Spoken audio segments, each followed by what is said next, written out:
So, dear colleague of Manabas, we are now going to show you how we are sampling at the Zwanewater in the Netherlands. Our ranger, Jitske, is going to tell us about the vegetation, and Uki is already preparing for the sediment. How do you say that? Sampling. Sampling, thank you so much. Okay, Jitske, where are we now? Yeah, we are now in the most eastern point where we're going to sample. It's Zwanewater 4. And we're going to look if we can see something about the sand spray from the sandy air. Notch, yeah. Notch, of course, on the sea. So we're going to measure the vegetation cover and the number of species. So what we're going to do first is we're going to set a plot. So we're going to start here, and our plot is 2 by 2 meters. So if you can go 2 meters that way. Somewhere about here. Yeah. Alright, let's grab my bag. And float. That way. This is our plot, and we're going to first decide what vegetation cover is. So we're going to look at the bare sands, the moss coverage, and the herb coverage. So we're going to estimate, there's not a lot of bare sand here, so it may be 5%, I think. 5% maximum, yeah. And moss, maybe 50% coverage, and the herbs, I think 45 then, and that's what's left. Yeah. So we're going to note that, and then we're going to look what kind of species herbs and mosses are in the plot. So, like this is the Lucilla campestris. Now, and then we're going to look in the whole plot to see what kind of species there are. It is the most important that we have a global overview, simple overview of all the important species. Yeah. So you don't have to look at all the species and want to look for all the species, but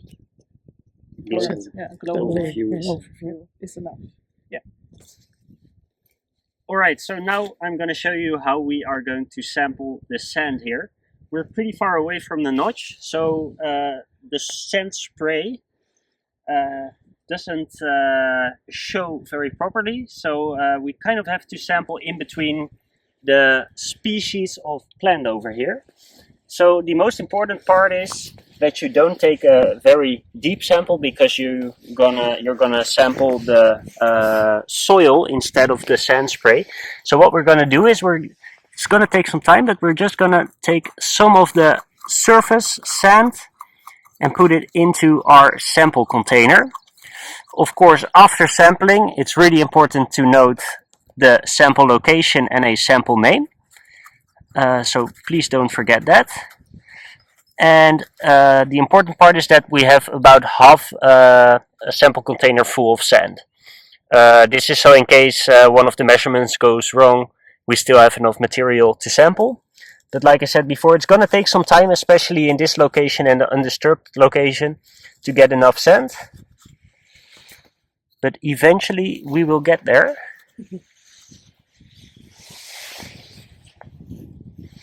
So I'm going to go through till we have half a container full.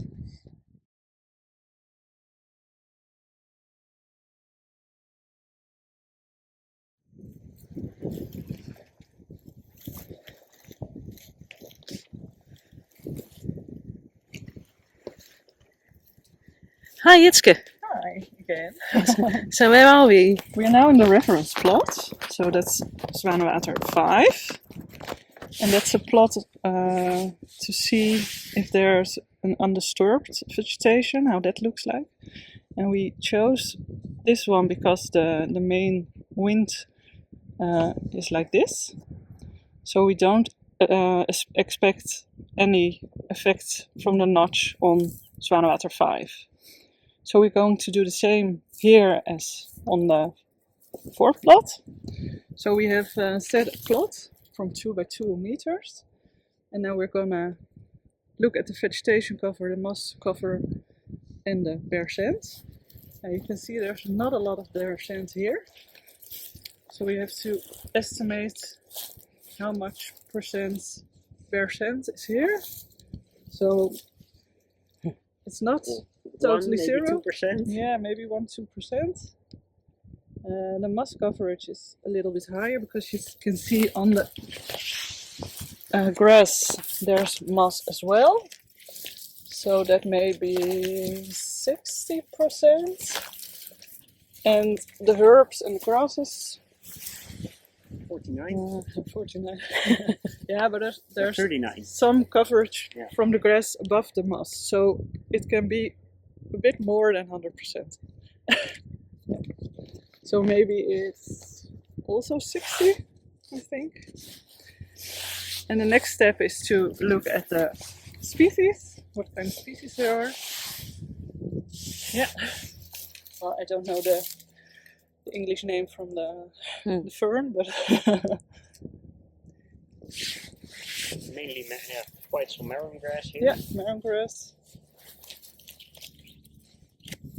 And some moss species. And you can see different species of herbs here. So this is the same as we can see here, but then the old one. Also, I don't know the English name.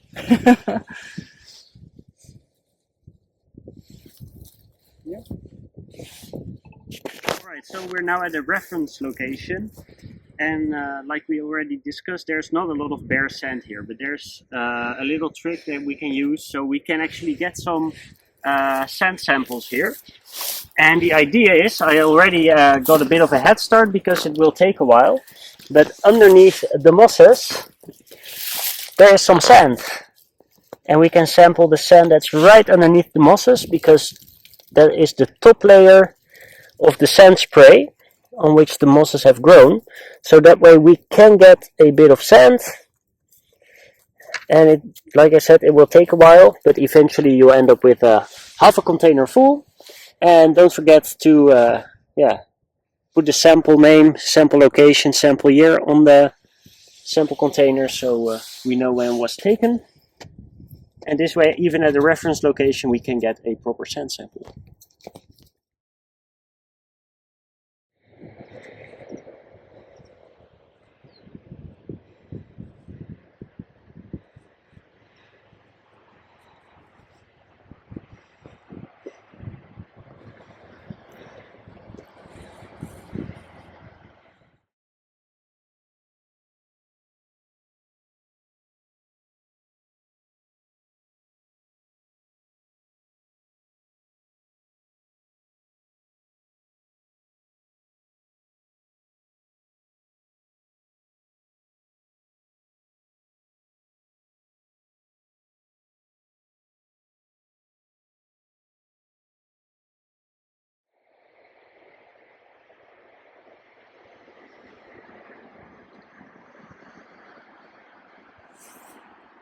So currently we're standing in a notch, and in the notch it's quite important to know where to sample or where not to sample.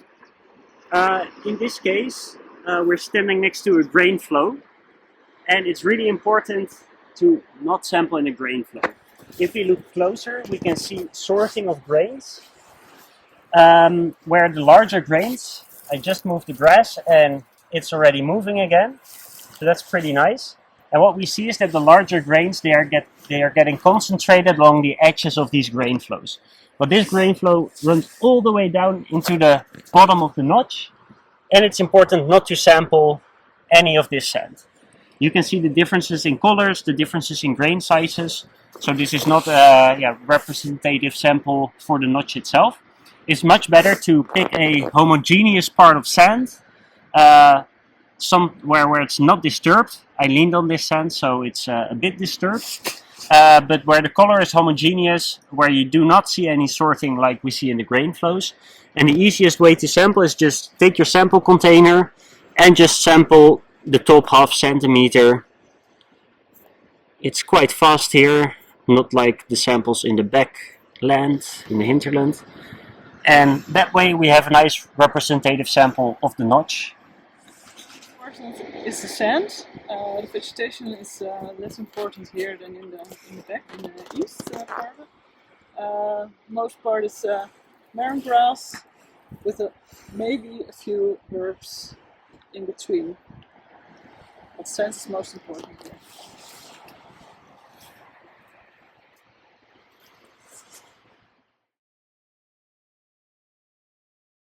Another area where you do not want to sample when you're in the notch is right on top of the layers where you had some erosion. So these are the older dune layers. You can see the really nice depositional patterns in these dune. These are old dune layers, so this is not a representative sample for the notch itself. So instead of sampling on such an area, try to find the area where the sand is nice and loose. And like I said before, sample only the top half centimeter, put it into a container, and that way you're really sure that you do not sample any of this older dune sand.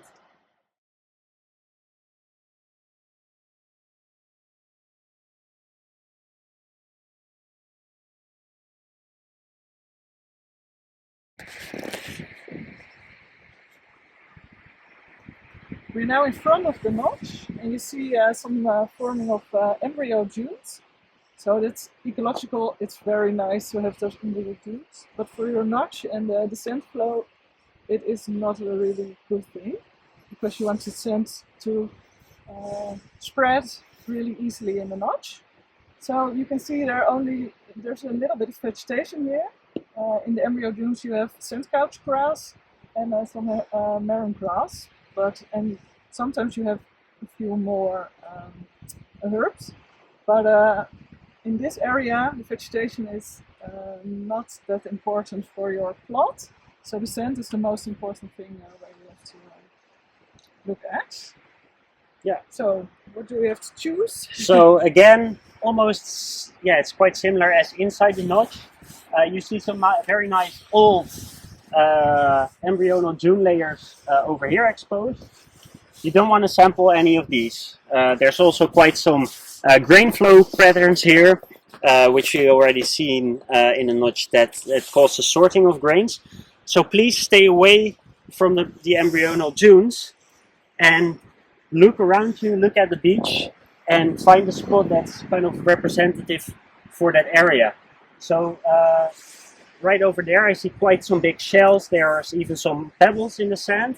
But over here where I'm currently standing, it is actually quite representative for the dry beach.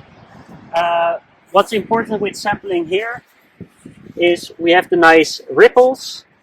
Please don't sample parallel to the ripples, because there's already a sorting between the top of the ripples where we have coarser grains and the trenches in between the ripples, which has finer grains. So if you sample here, please sample perpendicular to the ripples and just take about half a centimeter depth and try to fill the sample container. Of course, don't forget to put on the label properly, and this way it's quite easy to get the sand sample. So the previous spot was in front of the notch, and now we're on Zwanewater 1 on the beach. As you can see, there's not a lot of work for me here because it's all sand. So the plot you choose is most important for the sand. So yeah, for the sand samples, it's quite a different story here, because there's quite some things you have to take into account. So for example, behind me, there are two areas that you don't want to sample. So over here we have quite some big shells, leftovers from the high tide. So this is something that is not representative for the dry beach when we look at sand. Also, to the left of me, we have a sandbar, and in between the sandbars during high tide, the water rises, fills up this channel, or channel-like structure, and during low tide there's actually quite a lot of clay and silt being deposited over the sand, so this is also not representative for a wet beach. So the best areas are either on the sandbar and then quite close to the top of the sandbar, or in our case, it's actually quite nice and representative beach in between the high tide line and the first shell bars. To get a proper sample, it's important to make big streaks with your sample container, so we get a nice homogeneous sample of the wet beach, and this way we can get a sample quite fast.